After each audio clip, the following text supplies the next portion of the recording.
Ito po yung paggagawa namin ng maalat na itlog. Yan, lalagay tayo ng paminta para mas ano daw yung ano na, magmanti-mantika daw yung yung itlog maalat. Tapos lalagyan po natin ng dahon ng laurel. Putol-putulin natin. Yeah.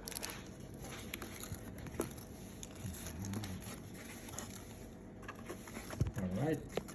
Para naka-ready na. Okay. Ayan, magsalita ka.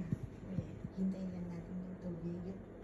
Mamaya po yung tubig, antayin natin, pinapakuluan pa, tinutunaw pa po yung asin.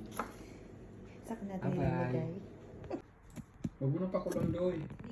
Basta final po na ng itlog na maalat. Ito na po yung tubig na tinunaw namin sa yung asin pa tinunaw pa sa tubig na pinainitan namin pero malamig na siya. So ilalagay na namin po dito sa itlog. Ayan. So ibubuhos na po namin dito yung tubig. Kailangan po siya ay nakalubog at punong-puno ang tubig. Yan.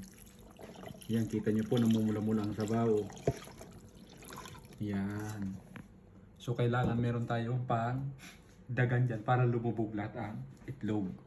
So, plastic. Oh.